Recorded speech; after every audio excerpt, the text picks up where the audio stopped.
Dear students and viewers, welcome to Novel Classroom. আমরা আলোচনা করব ইনফাইনিটিভ। হ্যাঁ, ইনফাইনিটিভ হলো ইংলিশ গ্রামারের খুবই একটি মজার বিষয় এবং ইন্টারেস্টিং বিষয়। তো ইনফাইনিটিভ নিয়ে আমরা বিস্তারিত আলোচনা করব।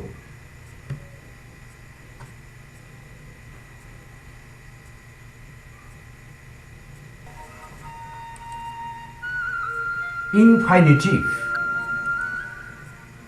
এই ইনফাইনিটিভ নিয়ে প্রথমে আমরা তিনটি এক্সাম্পল নিচ্ছি। Number 1, teach me to swim. Teach me to swim, first example. এখানে টু সুইম এটি হলো ইনফাইনিটিভ। 2 নম্বরে, I want to meet you. এখানে টু মিট এটা হলো ইনফাইনিটিভ। 3 নম্বরে, he tried to help me. এখানে টু হেল্প হলো ইনফাইনিটিভ। অর্থাৎ তোমরা দেখতে পাচ্ছ যে ইনফাইনিটিভগুলো টু যুক্ত হয়েছে। তা নিচে দেখো তাহলে ইনফাইনিটিভ কি জিনিস না, ইনফাইনিটিভ ইকুয়াল টু, ইনফাইনিটিভ হলো টু প্লাস ভার্ব। ভার্বের আগে টু যুক্ত হবে। টু যুক্ত ভার্বটাই হলো ইনফাইনিটিভ। আসলে এই ইনফাইনিটিভটা হলো কিন্তু সংক্ষিপ্ত রূপ বা শর্ট ফর্ম। আসলে এটিকে বলা হয় ইনফাইনিট ভার্ব বা নন ফাইনিট ভার্ব। ভার্বের আগে টু যুক্ত হলে তাকে আমরা বলি ইনফাইনিট বা নন ফাইনিট ভার্ব। এই ইনফাইনিট বা নন ফাইনিট ভার্ব এটিরই সংক্ষিপ্ত রূপ বা শর্ট ফর্ম হলো ইনফাইনিটিভ। এই যে তিনটি এক্সাম্পল এখানে আছে, আমরা আবার সেই এক্সাম্পল বা উদাহরণগুলোর দিকে যাব। Teach me to swim. এখানে টিচ হলো ভার্ব, এটি ইম্পারেটিভ সেন্টেন্স। ইম্পারেটিভ সেন্টেন্সগুলি ভার্ব দিয়ে শুরু হয়। Teach me to swim. Teach me আমাকে শেখাও, টু সুইম মানে সাঁতার। সাঁতার দিতে আমাকে শেখাও বা সাঁতার দেওয়া আমাকে শেখাও, এই হলো বাংলা। তাহলে টু সুইমটা কোথায় বসেছে না, অবজেক্টের জায়গায় বসেছে। তাহলে টিচ হলো ভার্ব, এই ভার্বের দুটো অবজেক্ট আছে। একটি হলো মি, ইনডাইরেক্ট অবজেক্ট, আরেকটি হলো টু সুইম, ডাইরেক্ট অবজেক্ট। তা টু সুইম এখানে অবজেক্টের জায়গায় বসেছে, অর্থাৎ টু সুইম এটি নাউনের মতো ব্যবহৃত হচ্ছে। কারণ একমাত্র নাউন অথবা প্রনাউন একটি সেন্টেন্সের মধ্যে সাবজেক্ট বা অবজেক্ট হিসেবে বুঝতে পারে। 2 নম্বরে, I want to meet you. I want আমি চাই, টু মিট দেখা করতে, সাক্ষাৎ করতে, ইউ তোমাকে। তাহলে আই হলো এখানে সাবজেক্ট, ওয়ান্ট হলো ভার্ব, আর টু মিট হলো টু যুক্ত ভার্ব ইনফাইনিটিভ। এটি এখানে ওয়ান্ট ভার্বের অবজেক্ট হয়েছে। তারপরে আবার দেখো ইউ আছে। ইউটা কি? এটিও কিন্তু অবজেক্ট। কার অবজেক্ট? মিট ভার্বের অবজেক্ট। ব্যাপারটা কেমন হয়ে গেল? টু মিট সে নিজেই অবজেক্ট। কার অবজেক্ট? ওয়ান্ট ভার্বের। আবার ইউ হচ্ছে মিট ভার্বের অবজেক্ট। এটি কেন হচ্ছে? এটির কারণ হলো টু মিট এটি হলো ইনফাইনিটিভ। এখন ইনফাইনিটিভগুলো কি হয় না, ভার্বের আগে টু থাকলে তাকে আমরা ইনফাইনিটিভ বলি, এবং এই ইনফাইনিটিভগুলো নাউনের গুণ বা বৈশিষ্ট্য পায়। তো ইনফাইনিটিভগুলো নাউনের মতো বৈশিষ্ট্য পেলেও এবং নাউনের মতো করে ব্যবহৃত হলেও এটা তো আসলে ভার্ব। তাই ভার্বের যেমন অবজেক্ট থাকে এটিরও কিন্তু অবজেক্ট থাকবে। তাহলে টু মিট এবং টু সুইম এবং তার নিচে 3 নম্বরে আছে টু হেল্প।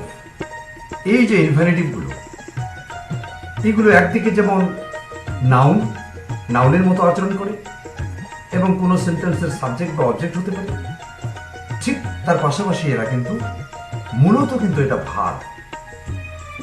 এবং ভার্বের বৈশিষ্ট্যই হলো বা গুণ হলো বা ক্ষমতা হলো ভার্বের পরে তার অবজেক্ট থাকবে। তাহলে ইনফিনিটিভগুলো ডাবল রোল বা ডাবল কাজ করছে, দু রকমের কাজ এরা করছে। একদিকে নাউনের কাজ করছে এবং নাউনের মতো করে কোনো ভার্বের পরে বসছে অবজেক্টের মতো করে। যেমন 1 নম্বরে টু সুইম এটা বসেছে টিচ ভার্বের অবজেক্ট হিসেবে। 2 নম্বরে টু মিট এটা ওয়ান্ট ভার্বের অবজেক্টের জায়গায় বসেছে এবং 3 নম্বরে টু হেল্প এটা ট্রাইড এই ভার্বের অবজেক্টের জায়গায় বসেছে। যেহেতু এরা নাউনের গুণাবলী বা বৈশিষ্ট্য পেয়ে যায়, কিন্তু যেহেতু তারা ভার্ব মূলত, তারা একদিকে যেমন নাউন আর একদিকে তারা ভার্ব। তাই ভার্বের যেমন অবজেক্ট থাকে তেমনি এদেরও অবজেক্ট থাকবে। তাহলে 2 নম্বরে মিট ভার্বের অবজেক্ট হলো ইউ এবং 3 নম্বরে হেল্প ভার্বের অবজেক্ট হলো মি। তাহলে বাংলায় কি দাঁড়াচ্ছে? 1 নম্বর টিচ মি টু সুইম, আমাকে সাঁতার দেওয়া শেখাও। 2 নম্বর I want to meet you, আমি চাই সাক্ষাৎ করতে তোমার সাথে, ইউ। 3 নম্বর he tried to help me, সে চেষ্টা করেছিল টু হেল্প সাহায্য করতে, মি মানে আমাকে। ডিয়ার স্টুডেন্টস এন্ড ভিউয়ার্স, এতক্ষণ আমরা অনেকক্ষণ ধরে কথা বললাম, আলোচনা করলাম, আমরা পেলাম ইনফিনিটিভ। এই ইনফিনিটিভ হলো মূলত টু প্লাস ভার্ব, ভার্বের আগে টু যুক্ত থাকে এবং এই ইনফিনিটিভ আসলে শর্ট ফর্ম। এর ফুল ফর্মটা হলো ইনফাইনিট ভার্ব বা নন ফাইনিট ভার্ব। তো ইনফাইনিট ভার্ব বা ইনফাইনিট বা নন ফাইনিট ভার্বকে আমরা ইনফিনিটিভ বলছি সংক্ষেপে। এবং এই ইনফিনিটিভের একটা গুণ হলো কি, এরা নাউন এবং ভার্ব দুভাবেই এরা ব্যবহৃত হতে পারে। ইনফিনিটিভ দিয়ে এবারে আমরা আসছি ইনফিনিটিভ কখন কখন আমরা ব্যবহার করব, কি কি অর্থে আমরা ব্যবহার করব। ইনফিনিটিভ দিয়ে উদ্দেশ্য বা পারপাস বোঝানো হয়। আমরা সেন্টেন্সের মধ্যে ইনফিনিটিভ ব্যবহার করব, টু যুক্ত ভার্ব ব্যবহার করব, তখন উদ্দেশ্য বা পারপাস বোঝানো যাবে। এবং বাংলায় ক্রিয়ার সাথে তে বা জন্য যুক্ত হয়। তো যখন উদ্দেশ্য বোঝানো হবে ইনফিনিটিভ দিয়ে বা পারপাস বোঝানো হবে, তখন সেটার যখন আমরা বাংলা অনুবাদ করব তখন বাংলা ভার্বটার সাথে তে বা জন্য যুক্ত হয়। অর্থাৎ ইনফিনিটিভ টু যুক্ত ভার্বটা বাংলা যখন আমরা করব তখন বাংলা তার বাংলা অর্থের সাথে আমরা তে বা জন্য যুক্ত করব। উদাহরণ নিলেই ধারণাটা পরিষ্কার হয়ে যাবে। 1 নম্বর I will go to Agra, আমি আগ্রায় যাব। I will visit the Taj Mahal, আমি তাজমহল দেখব। এখানে দুটো সেন্টেন্স নেওয়া আছে এবং সর্বক্ষেত্রেই দুটো সেন্টেন্স আমরা নেব, কারণ দুটো সেন্টেন্সকে কি করে এক জায়গায় যুক্ত করা যায় সেটাও আমরা পাশাপাশি এখানে দেখতে চাইছি। তাহলে I will go to Agra, আমি আগ্রায় যাব। এখানে একটি স্টেটমেন্ট আছে, বক্তব্য আছে বা একটা কাজ বা অ্যাকশন আছে যে আগ্রায় যাব। এবং দ্বিতীয় সেন্টেন্স এখানে কি বলা আছে না, আগ্রায় যাওয়ার উদ্দেশ্যটা আছে। আমি কেন আগ্রায় যাব না, I will visit the Taj Mahal, আমি তাজমহল দেখব। তো এই যে দ্বিতীয় বাক্য বা সেকেন্ড সেন্টেন্সে যে উদ্দেশ্যটা বলা আছে, এটা আরেকটি সেন্টেন্স তৈরি না করে আমরা একটি সেন্টেন্সের মধ্যেই এই উদ্দেশ্যটা আমরা বলতে পারি ইনফিনিটিভের সাহায্যে। যেমন I will go to Agra to visit the Taj Mahal. আমি আগ্রায় যাব কেন? To visit the Taj Mahal, Taj Mahal দেখতে। হ্যাঁ, ভিজিট মানে দেখা করা। এই যে টু আছে, এটা যখন আমরা বাংলা করব তখন তে যুক্ত করব। উপরে দেখো তে বলা আছে, বাংলায় ক্রিয়ার সাথে তে যুক্ত হবে। ইংরেজিতে যেটাকে আমরা ভার্ব বলছি, এটা বাংলায় বলছি আমরা ক্রিয়া। ভিজিটের বাংলা হচ্ছে দেখা করা। এই দেখা করা শব্দটার সাথে তে যুক্ত হবে, দেখা করতে। তাহলে I will go to Agra, আমি আগ্রায় যাব, টু ভিজিট দেখা করতে বা দেখতে, দি তাজমহল, তাজমহল দেখতে যাব। এইভাবে ইনফিনিটিভ দিয়ে, এখানে টু ভিজিট হচ্ছে ইনফিনিটিভ, এটা দিয়ে উদ্দেশ্য প্রকাশিত হচ্ছে। এবং এটি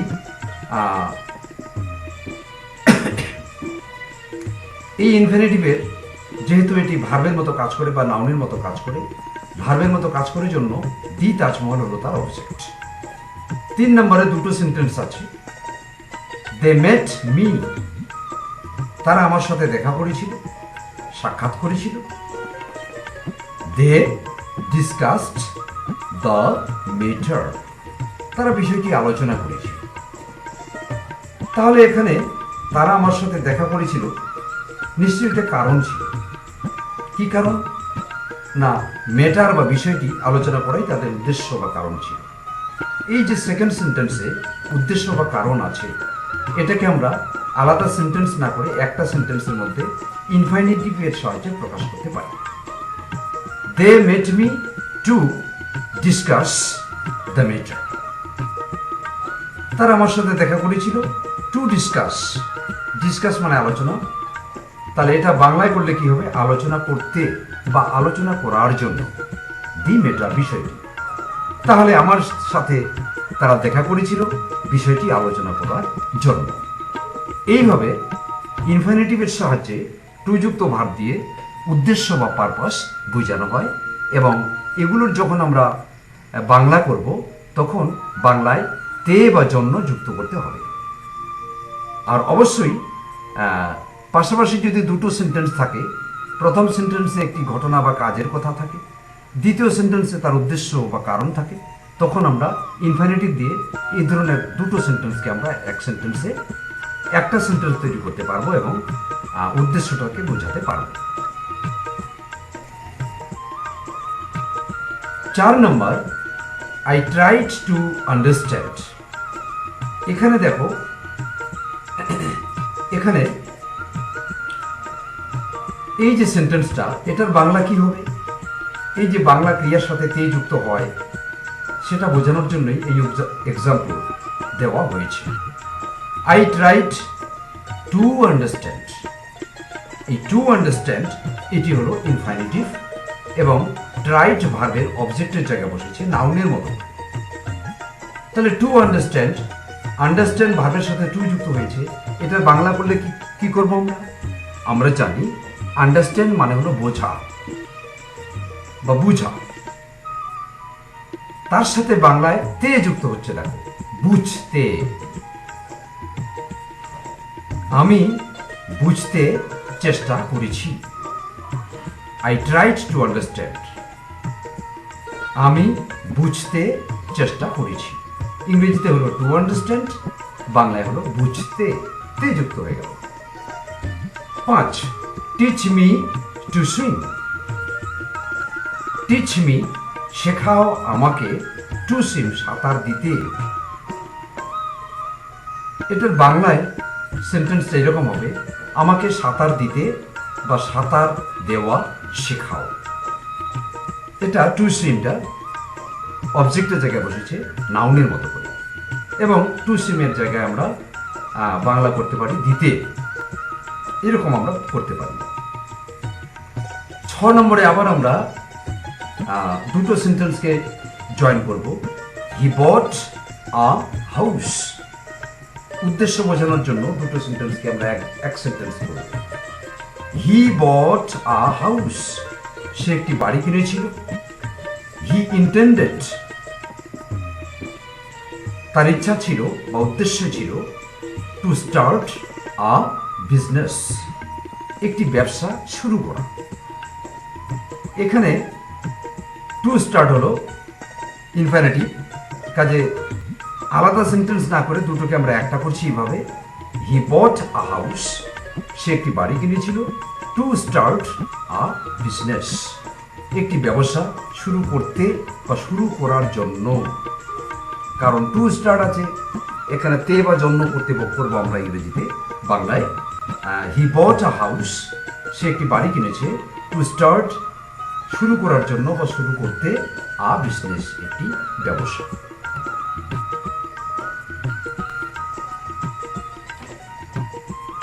তাহলে ইনফিনিটিভ গুলি নাউনের কাজ করে। আমরা এতক্ষণ ধরে যা আলোচনা করলাম আমরা দেখতে পেলাম ইনফিনিটিভগুলি নাউনের মতো কাজ করে এবং কোনো সেন্টেন্সের সাবজেক্ট বা অবজেক্ট হিসেবে ব্যবহৃত হয়। সেন্টেন্সের মধ্যে সাবজেক্ট বা অবজেক্ট হিসেবে ব্যবহৃত হয়। তাহলে নাউনের মতো কাজ করে জন্যই, নাউনের মতো করে কাজ করে জন্যই বা নাউনের বৈশিষ্ট্য আছে জন্যই এরা সেন্টেন্সের মধ্যে সাবজেক্ট বা অবজেক্ট হিসেবে ব্যবহৃত হয়। কারণ নাউন একটি সেন্টেন্সের সাবজেক্ট বা অবজেক্ট হয়। এখানে আরো কিছু এক্সাম্পল নেওয়া হলো কি করে ইনফিনিটিভগুলো সাবজেক্ট বা অবজেক্ট হচ্ছে সেটা দেখানোর জন্য। 7 নম্বর, টু আর ইজ হিউম্যান। এটি একটি বিখ্যাত প্রবাদ। এর বাংলা হলো মানুষ মাত্রই ভুল হয়। টু আর ইজ হিউম্যান, এখানে টু আর এই যে ইনফিনিটিভটি ইজ ভার্বের সাবজেক্ট হয়েছে এবং নাউন যেমন করে সাবজেক্ট হয় তেমন করে সাবজেক্ট হয়েছে, তাই ইনফিনিটিভটি নাউনের মতো কাজ করছে। 8 নম্বর, to obey law and order is our duty. To obey মান্য করা বা মেনে চলা, ল অ্যান্ড অর্ডার আইন শৃঙ্খলা, ইজ আওয়ার ডিউটি হলো আমাদের কর্তব্য। এটা ইংরেজিতে যেভাবে আছে সেভাবে বললাম, কিন্তু ওইভাবে তো বাংলা ভাষা হয় না। এটা বাংলা অনুবাদ করলে এরকম হবে, আইন শৃঙ্খলা মেনে চলা আমাদের কর্তব্য। তো এখানে টু ওবে হচ্ছে সাবজেক্ট। কার সাবজেক্ট? দেখো ইজ ভার্বটা আছে, আমার পয়েন্টারটা দেখো, লাল ডটটা দেখো, ইজ ভার্বের সাবজেক্ট হয়েছে,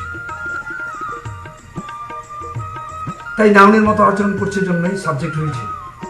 আবার ল অ্যান্ড অর্ডার হলো ওবে ভার্বের অবজেক্ট, কারণ ইনফিনিটিভগুলো নাউনের মতো করে যেমন একদিকে সাবজেক্ট হয় বা অবজেক্ট হয়, তেমনি এগুলো তো মূলত ভার্ব, কারণ ভার্বের সাথে টু যুক্ত করে জন্য এগুলো তৈরি হয়েছে। ভার্বের চরিত্রও কিন্তু এর মধ্যে আছে। ইনফিনিটিভগুলো একদিকে যেমন নাউন, নাউনের মতো করে সাবজেক্ট বা অবজেক্ট হবে, অপরদিকে তারা ভার্ব এবং ভার্বের মতো করে তাদেরও অবজেক্ট।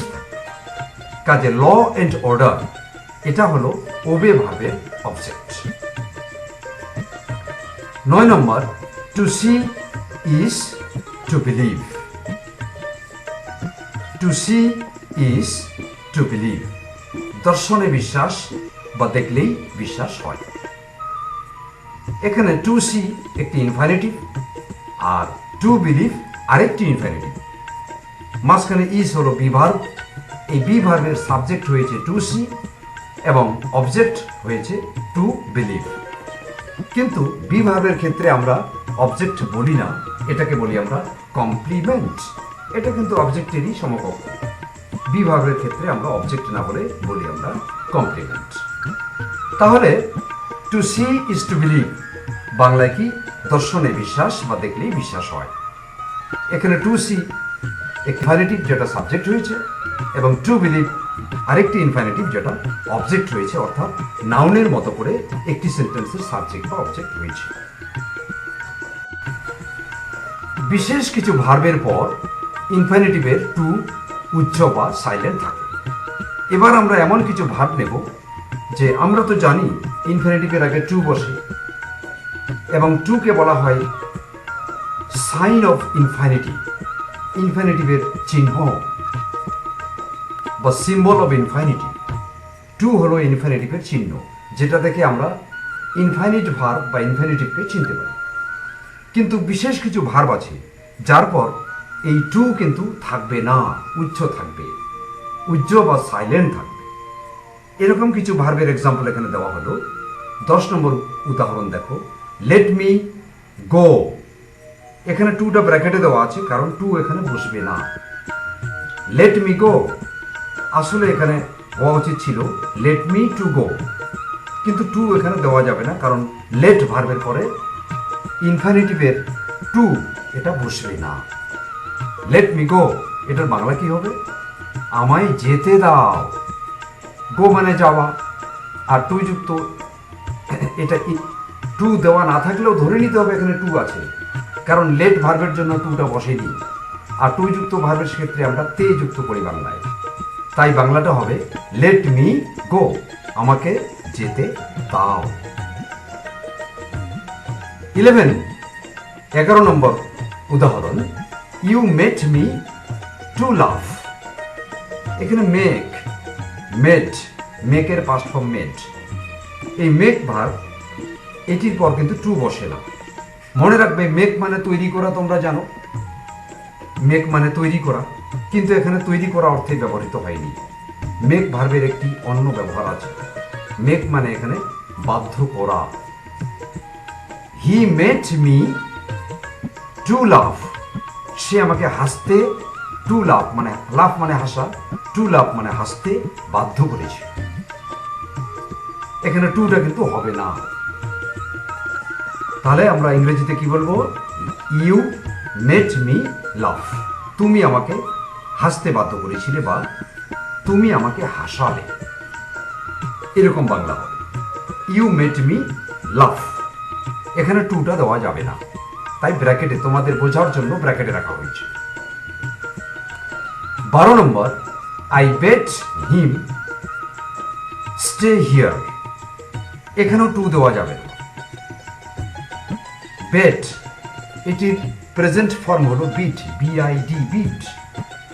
এটির পাস্ট ফর্ম হলো বেট।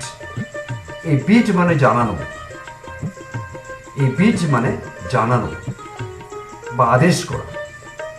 তাহলে এটার বাংলা কি হচ্ছে আই বেট হিম, আমি তাকে আদেশ করেছিলাম, তাকে জানিয়েছিলাম, স্টে হিয়ার, এখানে স্টে মানে থাকা, থাকতে, তে যুক্ত হচ্ছে যেহেতু টু এখানে আছে, শুধু উল্লেখ করা নাই, কারণ বেট ভার্বের পর টু এর উল্লেখ করা যায় না। স্টে হলো এখানে ইনফিনিটিভ। 13 নম্বর, you need not do this.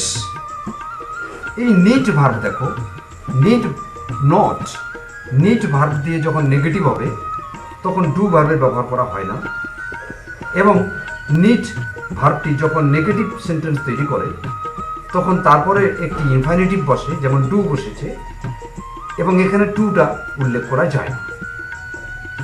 You need not do this, তোমার এটা করার আবশ্যকতা নেই, প্রয়োজন নেই। 14 নম্বর, I heard him talk to someone. এই যে হিয়ার, হিয়ারের পাস্ট ফর্ম হচ্ছে হার্ড, এরপরে যদি কোনো ইনফিনিটিভ বসে তার টুটা কিন্তু উচ্চ থাকবে, দেওয়া যাবে না। আই হার্ড আমি শুনেছিলাম, হিম তাকে, টক কথা বলতে, টু সামওয়ান কারো সাথে। এখানে বাংলায় হবে কথা বলতে, কিন্তু টু এখানে দেওয়া যাবে না, এটা কিন্তু infinitive. Dear students and viewers, এখানে 10, 11, 12, 13, 14 এই যে 5টি এক্সাম্পল আছে, 5টি ভার্ব আছে। 10 নম্বরে লেট, 11 নম্বরে মেড, 12 নম্বরে বেইট, 13 নম্বরে নিট এবং নট নেগেটিভ, 14 নম্বরে হার্ড বা হিয়ার। এই ভার্বগুলোর পরে ইনফিনিটিভের টু উল্লেখ করা যায় না, এটা উচ্চ থাকে বা সাইলেন্ট থাকে। তাহলে এতক্ষণ আমরা ইনফাইনিটিভ সম্পর্কে আলোচনা করলাম। ইনফাইনিটিভ সম্পর্কে আমরা কি জানতে পারলাম? ইনফাইনিটিভ ইজ টু প্লাস ভার্ব। ইনফিনিটিভের বৈশিষ্ট্যগুলো আমরা আলোচনা করছি। ইনফিনিটিভ হলো টু যুক্ত ভার্ব, ভার্বের আগে টু থাকে, এটাই হলো ইনফিনিটিভ। তারপর আমরা কি আলোচনা করলাম? Infinitive is the short form of infinite verb. Infinitive হলো ইনফাইনিট ভার্বের শর্ট ফর্ম, এটার বাংলায় হচ্ছে অসমাপিকা ক্রিয়া। তারপর আমরা কি দেখলাম? Infinitive is both noun plus verb. Infinitive একদিকে যেমন নাউনের মতো আচরণ করে বা কাজ করে, অপরদিকে ভার্বের মতো কাজ করে। And is used as subject or object, এবং কোনো সেন্টেন্সে সাবজেক্ট বা অবজেক্ট হিসেবে ব্যবহৃত হয়। আর কি দেখলাম? দ্য টু অফ ইনফিনিটিভ, ইনফিনিটিভের to is silent after certain verbs. নির্দিষ্ট কিছু ভার্বের পরে ইনফিনিটিভের টু এটা সাইলেন্ট থাকে বা উচ্চ থাকে, এটা উল্লেখ করা হয় না।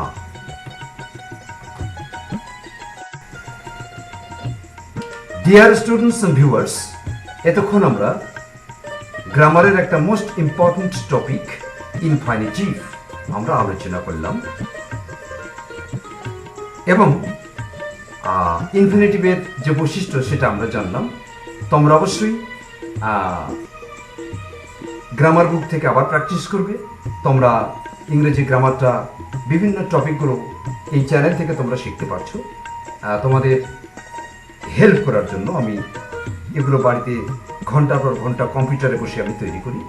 অবশ্যই তোমরা এটি ভালো করে দেখবে এবং শুনবে, এবং উদাহরণগুলো খাতায় লিখে রাখবে। দরকার হলে ভিডিওটাকে পজ করে থামিয়ে থামিয়ে খাতায় উদাহরণগুলো তোমরা লিখে রাখবে, এবং অবশ্যই ভিডিওটি বন্ধুদের সাথে শেয়ার করবে, তারাও যেন জানতে পারে। আর অবশ্যই ভিডিওটিকে ভালো লাগলে লাইক করবে এবং চ্যানেলটিকে সাবস্ক্রাইব করবে, যাতে নতুন নতুন ভিডিওগুলো তোমরা পেতে থাকো। Thank you for watching.